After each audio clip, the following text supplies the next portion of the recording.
In this lecture, we will discuss elastic scattering and elastic scattering in laboratory frame as well as center of mass frame or center of mass system.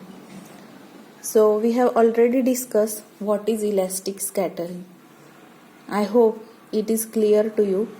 Now we will assume that velocities of a particle are very small as compared to velocity of light. This means we will treat our system or we will treat the particle non-relativistically. I have also discussed what is relativistic and non-relativistic case. So here the general case of collision is that, for example, if we are studying two particle system or two body problem, so there are two particles which move in such a direction that they come closer to each other and they get collide with each other, and after collision they move away from each other.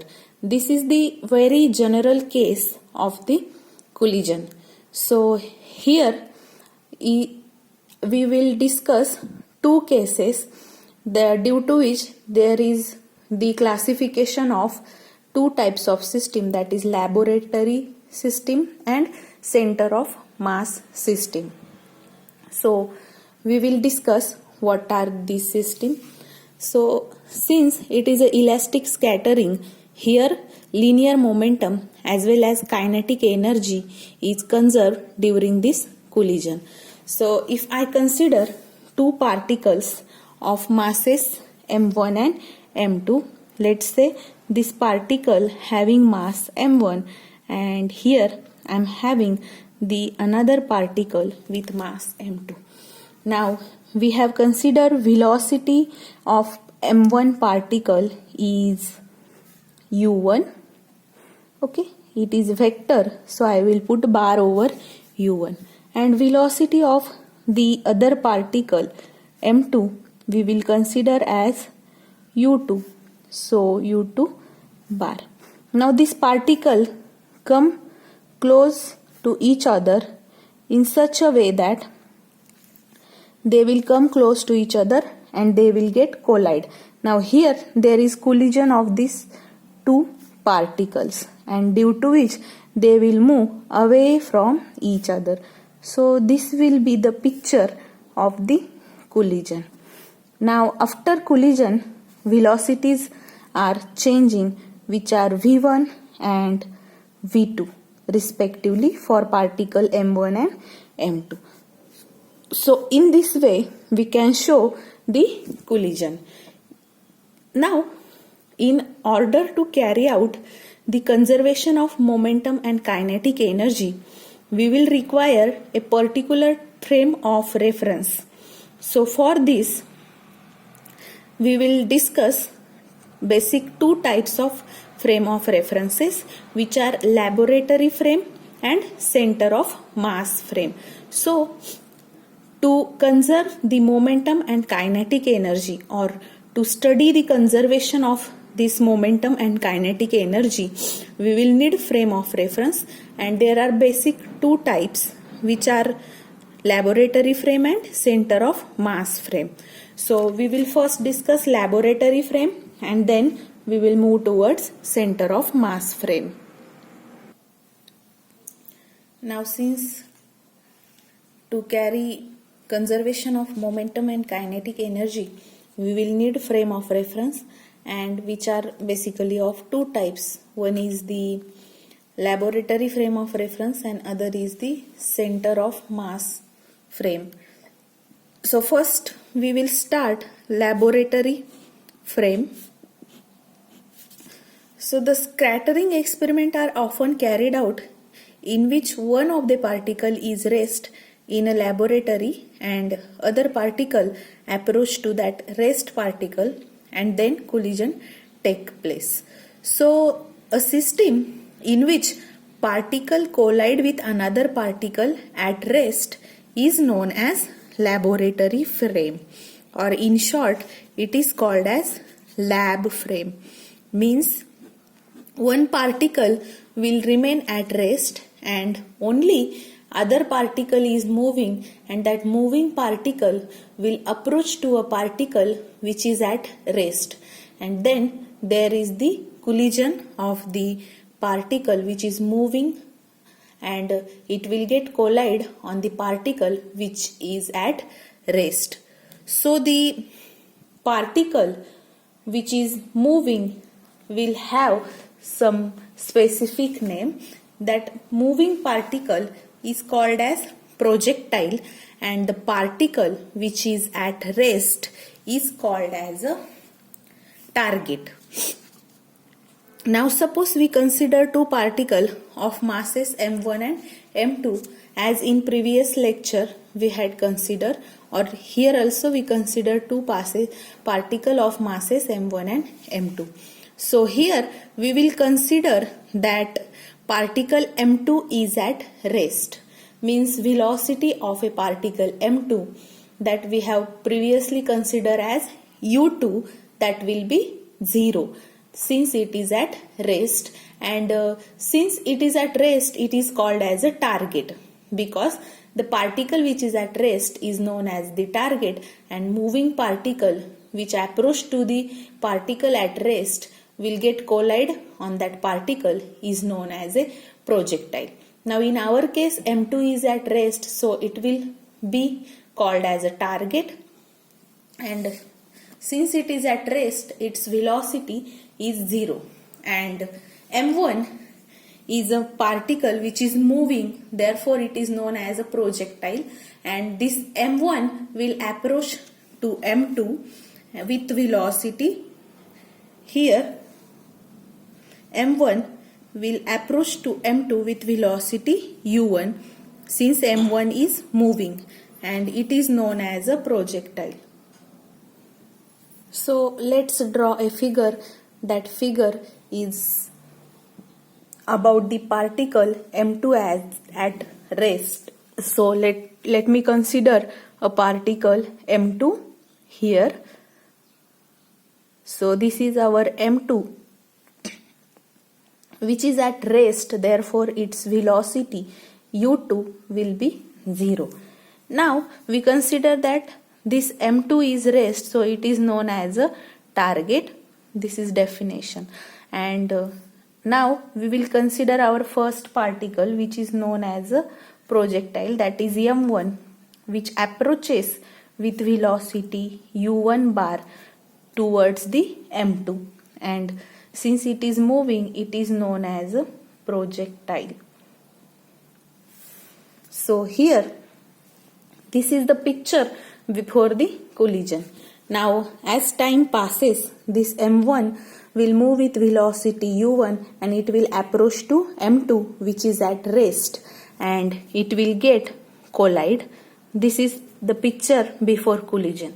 Now as there is collision, after the collision let's see what is the picture. So here this is the path, or this is the reference line, because in this direction only our m1 is moving.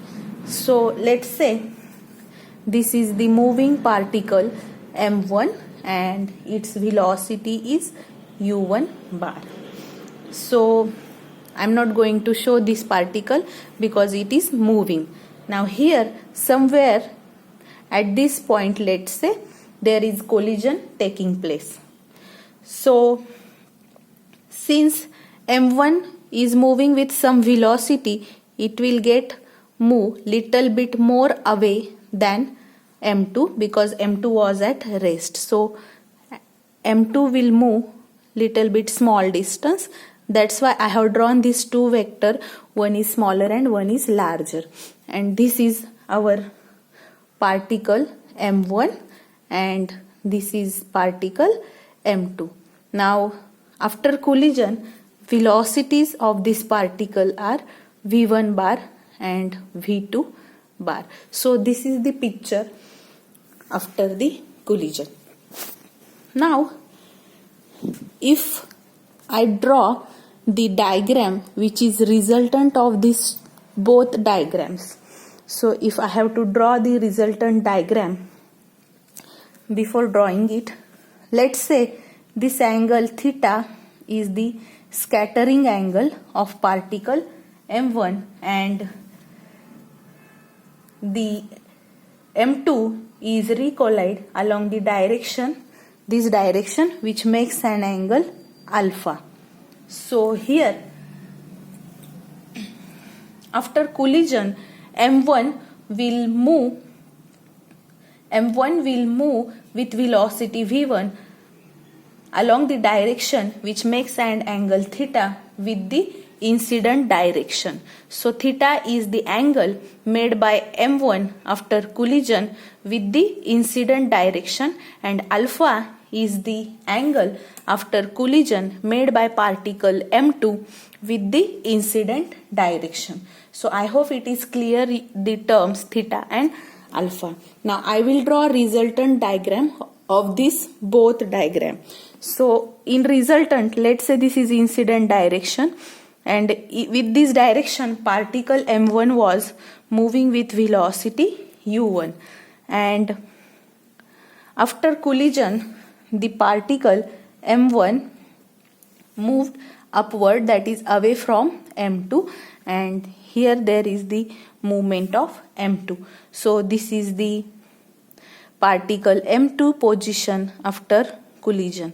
Now here velocity after collision of m1 is v1 and for m2 it is v2, and here theta is angle made by particle m1 with the incident direction after collision, and this angle, that is alpha, is the angle made by particle m2 after collision with the direction of incidence. So now here, if I applied the law of conservation of linear momentum and kinetic energy, since this is elastic collision, there will be conservation of both momentum as well as energy. So we will apply both the law, that is law of conservation of momentum and law of conservation of kinetic energy. Therefore, according to conservation of linear momentum, m1 u1 bar will be plus m2 u2 bar will be equals to m1 v1 bar plus m2 v2 bar. Now here, since the second particle was at rest, u2 is 0. So since u2 is 0, we will get here, this term will vanish, and we will get here m1 u1 bar is equals to m1 v1 bar plus m2 v2 bar. This is very important relation in case of the lab frame. You have to always keep this equation in mind for lab frame of reference. And another is conservation of kinetic energy. So in case of kinetic energy, half m1 u1 square plus half m2 u2 square is equals to half m1 v1 square plus half m2 v2 square. Now again, since our second particle was at rest, u2 was 0. Therefore, it will become half m1 u1 square, this term will get vanish, will be equals to half m1 v1 square plus half m2 v2 square. This is also another important relation in case of the lab frame of reference, and here theta is known as the scattering angle in lab frame. So theta is scattering angle in lab frame. You have to keep these two equations in mind in case of lab frame, because we will need these equations. We are going to use these equations in derivation. So for lab frame, these are the two important relations. Now let's discuss the center of mass frame. Now, in center of a mass frame, there is a special case. In this frame, both particles are moving. Here we consider one particle is at rest. Let's see how both particles are moving in this frame of reference. So, when the collision between two bodies is observed in a coordinate system in which center of mass is at rest, then such coordinate system is referred as center of a mass system, or in short it is known as a CM system. So when collision between two particles is observed in a coordinate system in which we consider the concept of center of mass, and this center of mass is referred at the rest in coordinate system, then such a system is known as center of mass system. I hope we have already cleared the center of mass system. So the point at which whole mass of the body is concentrated is known as the center of mass. Here the collision between two particles is treated as if they have equal and opposite momenta initially. Means in center of mass frame, collision of two particles is considered or treated as a particle will have equal and opposite momenta initially, and before collision these two particles will approach to a fixed point, and that fixed point is center of mass in opposite direction. So before collision, at the fixed point which is center of mass, these two particles will come close towards the center of mass in opposite direction. Now suppose this finger is a center of mass and these two fingers represent M1 and M2. So initially before collision these two particles will have equal and opposite momentum, means magnitude of momentum is equal but direction is opposite. So velocities of this both particle is in opposite direction, and this is center of mass. So at this center of mass it is at rest, so this is rest point, and these two particles M1 and M2 will approach to a center of mass simultaneously with equal and opposite momenta before collision, and then collision will take place at the point of center of mass.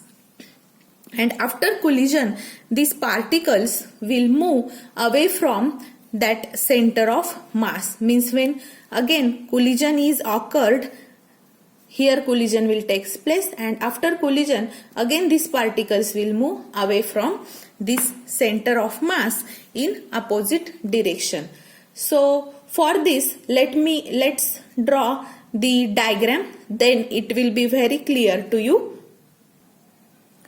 So here I will draw three figures. One is for before collision, after collision, and third we will draw a resultant diagram. So first we will say here there is the center of mass, that is the coordinate system in which we are considering the particles approaching each other. So this is the center of mass which is at rest, and let's say I am having particle M2 over here and particle M1 over here.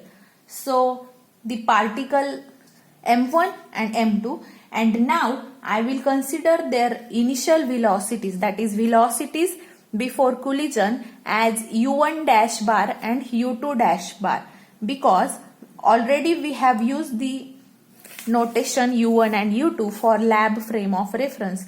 So to distinguish between lab frame and center of mass frame, I will use dash in center of mass, so that we will get it easily recognize that which frame of reference it is. So in lab frame there is no dash, and in center of mass frame we will use dash for the velocities and other physical quantities also. So here m1 will approach towards the center of mass with velocity u1 dash, as well as m2 will also approach towards center of mass with velocity u2 dash.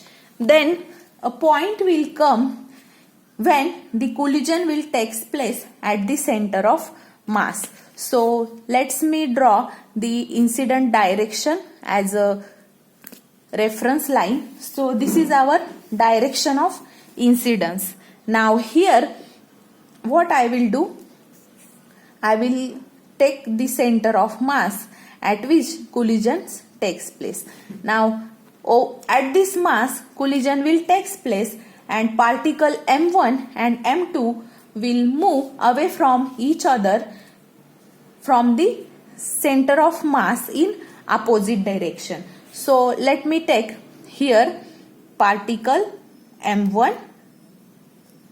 So this is particle m1 will move with velocity v1 dash, and the direction of particle m1 and m2 are opposite. So opposite to m1, our m2 particle will move in this direction, that is opposite direction.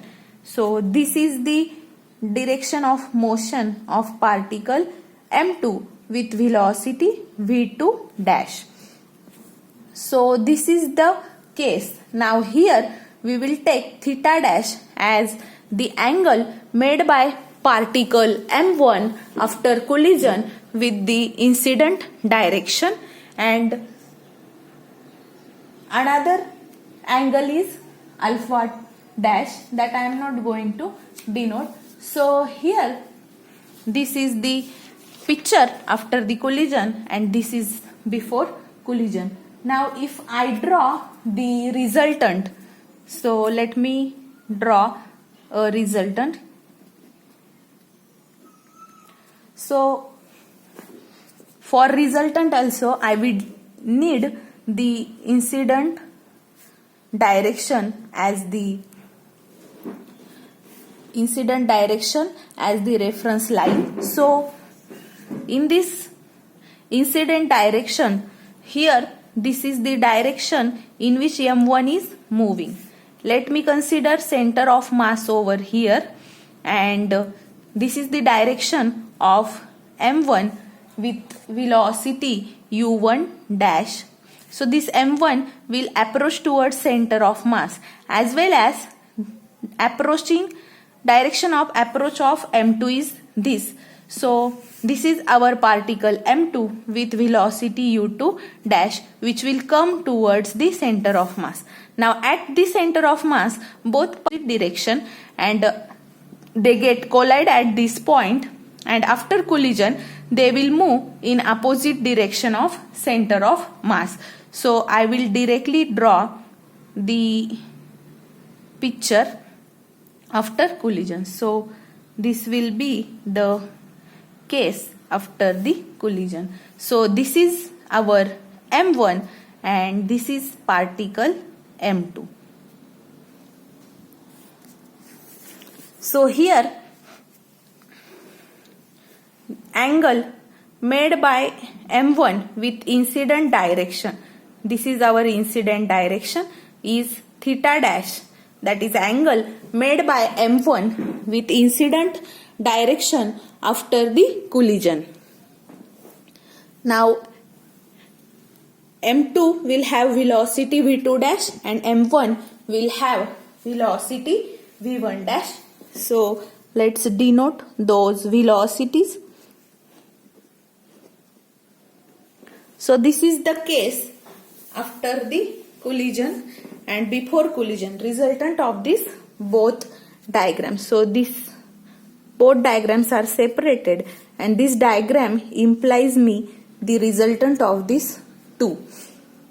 So here, since the center of mass is at rest before collision, so the momentum of this center of mass at rest before collision will be 0. Therefore, the value m1 u1 dash plus m2 u2 dash this will be 0 since center of mass is at rest before collision, where this u1 dash and u2 dash are velocities of a particle m1 and m2 before collision.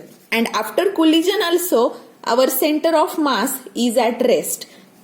Therefore, the momentum, final momentum, this is total initial momentum and this is total final momentum m1 v1 dash bar plus m2 v2 dash bar. This will be also 0 since in both case before and after collision center of mass is at rest. So from these two equation we will get m1 u1 dash bar equals to minus m2 u2 dash bar, and here m1 v1 dash bar equals to minus m2 v2 dash bar. So here v1 dash and v2 dash are the velocities of m1 and m2 respectively after the collision. That is, in center of mass frame, the momenta of two particles are equal in magnitude but opposite in direction, and that we have already discussed. So in initial case itself we have discussed that the momenta of both particles, here in the definition we have already considered the momenta of both the particles before collision and after collision are equal in magnitude and opposite in direction.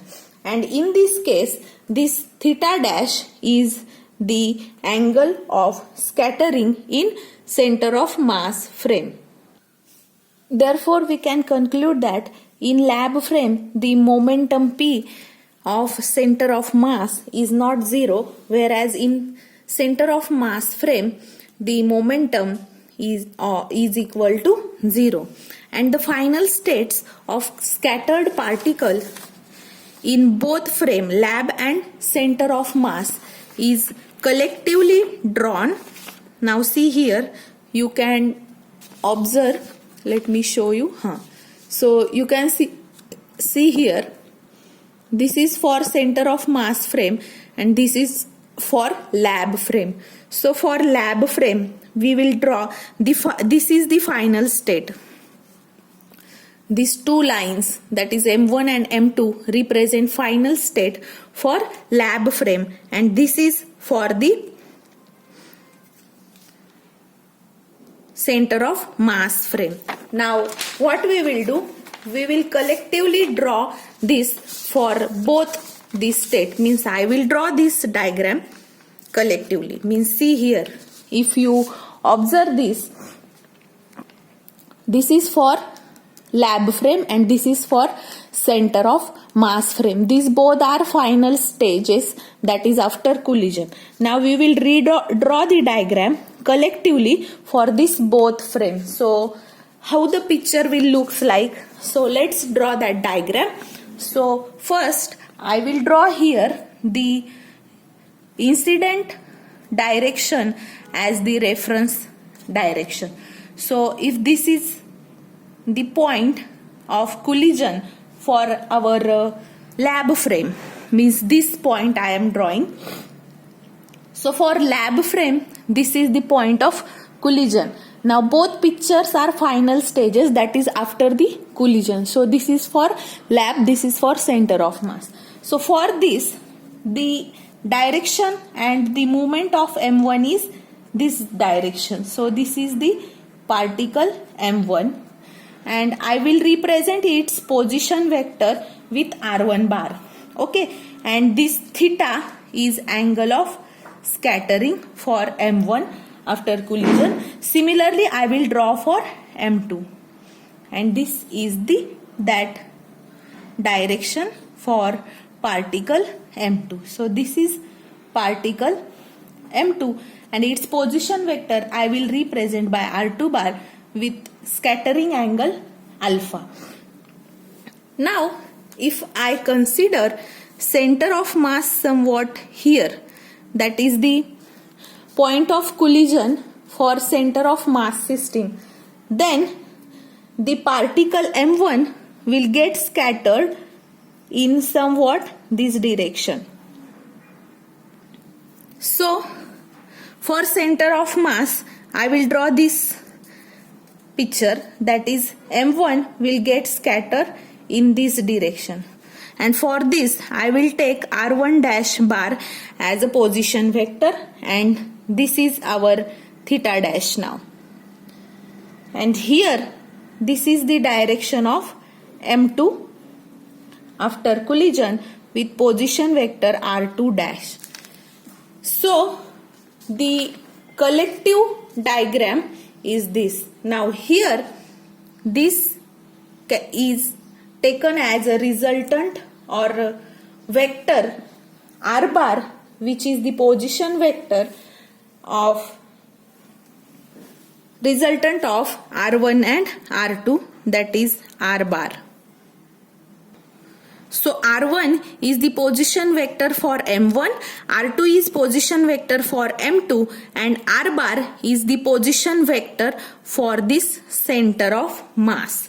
In center of mass system, the position vectors of first and second particles are r1 dash bar and r2 dash bar respectively. So the relative position vector, that is vector representing the separation of particle with respect to second particle, is given by, we will write it on next page.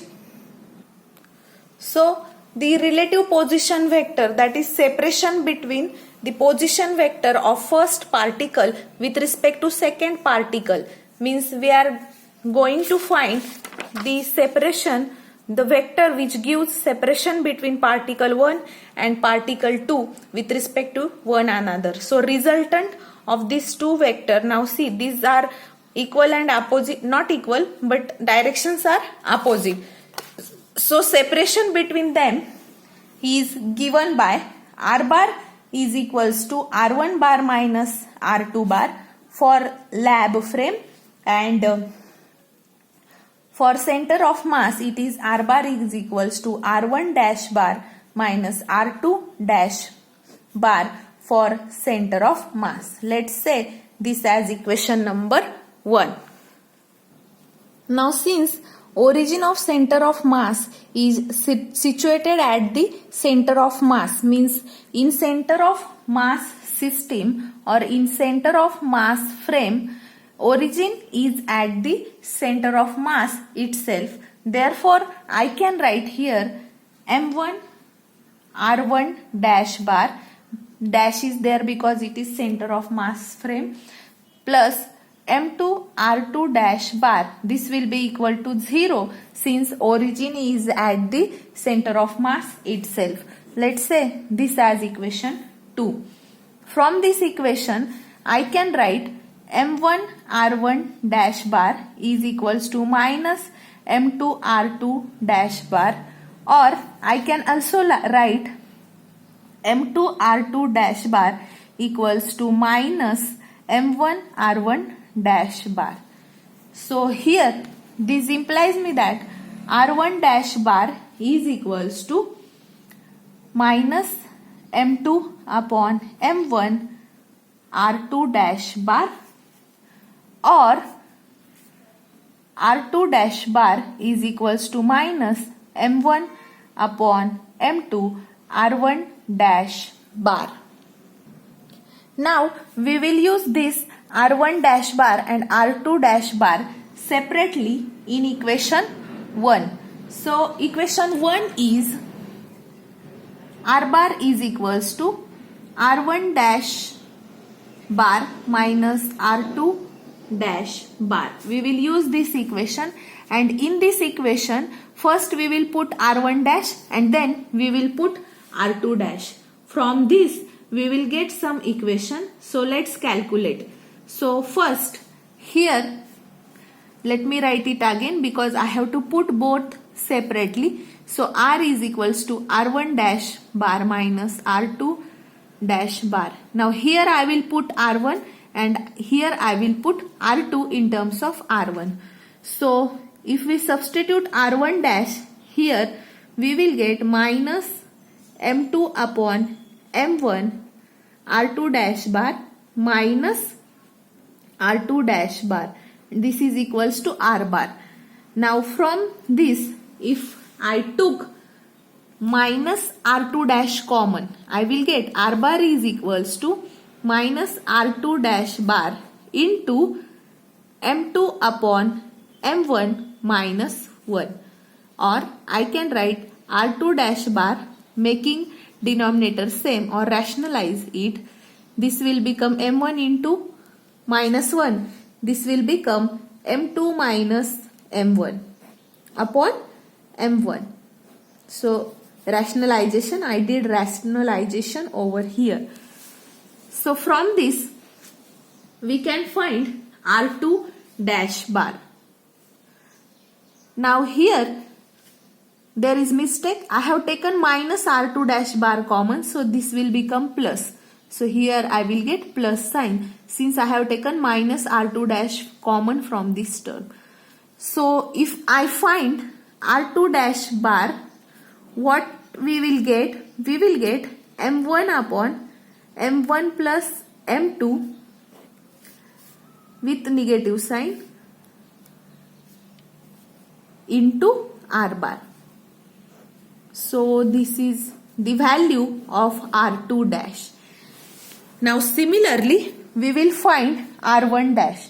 Now how to find it? We will substitute value of r2 dash and we will get r1 dash. So r2 dash is r bar is equals to r1 dash minus, and this minus we will get plus m1 upon m2 r1 dash bar. Take r1 dash bar common, we will get 1 plus m1 upon m2. Again we will do rationalization. We will get r bar as r1 dash bar m1 plus m2 upon m2, and from this what we will get? If we find r1 dash bar will be m2 upon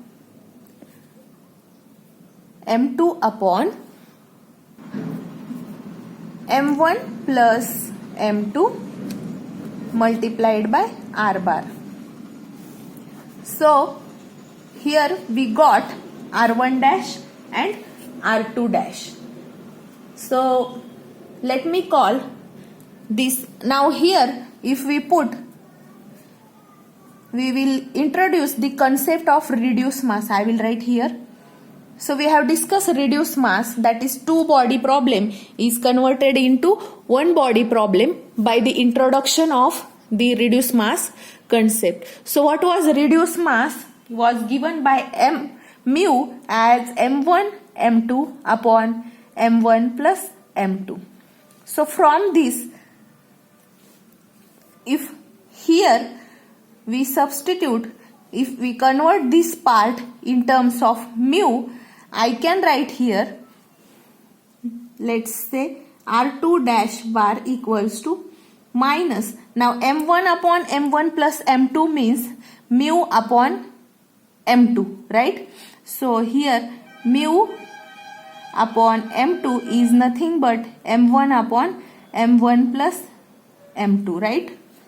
So here in r2 dash I can put minus mu upon m2 instead of this bracket, since we have definition of mu, into r bar. Similarly for this, here we will get m1 and m2. So I will get r1 dash bar equals to mu upon m1 into r bar. So this is the concept of introduction of reduced mass. By using reduced mass, I have substituted values of these brackets. Now here let me call this both collectively as equation number 3 and this both collectively as equation number 4. So now we can find the relative velocity between two particles. So relative velocity between two particles is V bar is equals to dr bar upon dt, and velocity of center of mass is, position vector for center of mass was r bar, so capital dr bar upon dt. Let's denote it by capital V bar. So this is small v and this is capital V. This is for lab frame and this is for center of mass. So it should be noted that in case of elastic collision, the relative velocities before collision is equal to relative velocity after collision. So u1 is velocity of m1 before collision in lab frame. But since before collision m2 is at rest in lab frame, the relative velocity is given only by u1 bar, because since m2 was at rest, u2 was 0. So relative velocity will be given only by u1 in case of lab frame. And the law of conservation of momentum for lab frame was this: m1 u1 equals to m1 v1 bar plus m2 v2 bar. So here this RHS, instead of this v1 and v2, I will write relative velocity, so that relative velocity was given by v bar. So here in case of lab frame, m1 plus m2 into v bar will be equals to m1 u1, that is here this u1 bar will represent relative velocity which is given by v. So v in case of, this is for center of mass and this is for lab frame. So we will get m1 plus m2 into v bar will be equals to m1 v bar. Let me call this as equation number 5. So differentiating equation 3 and 4 with respect to time, we get expression for velocities in center of mass. So these are equation 3 and 4. We will differentiate this with respect to time and we will get velocities because this represents position. So if we differentiate, we will get r1 dash dot bar equals to mu m1 r dot bar, and if we differentiate this, we will get r2 dash dot, that is derivative with respect to time, equals to minus mu upon m2 r dot bar. Let's say this as 6a and this as 6b. So this will represent velocities for center of mass system. But from equation 1, this was our equation 1. If I differentiate these equations, I will get r dot as, these both are equal, so collectively I will write r dot will be equal to, here we will get r1 dot minus r2 dot equals to r1 dash dot minus r2 dash dot. So this is nothing but, this r dot is nothing but relative velocity in lab frame of reference. Let me call this as equation number 7. So relative velocity between two particles in lab frame and center of mass frame is same. This equation 7 implies us. So from equation 6a and 6b, we will get characteristic property for center of mass. So from 6a, we will get r1 dot dash is equals to mu upon m1 r dot bar. So this will implies me m1 r1 dash dot bar will be equals to mu r dot. And from equation 6b, r2 dash dot bar is equals to minus mu upon m2 r dot dash, that is m2 r2 dash dot bar is equals to minus mu r dot. So from this, here I can write, instead of this r dot bar is nothing but relative velocity. So this I can write as mu into v bar, and this also mu into v bar. Means this two implies me that these both are equal. That means from this I can write m1 r1 dash dot bar is equals to mu v bar, and which will be equals to this. All terms are equal due to this RHS. So this will be equal to m2 r2 dash dot bar, and this r1 dash dot and r2 dash dot is nothing but velocity. So I can write m1, this is velocity in center of mass frame, v1 dash will be equals to mu v bar equals to m2 v2 dash bar. So collectively I will call this as equation 8. So this is the characteristic property of center of mass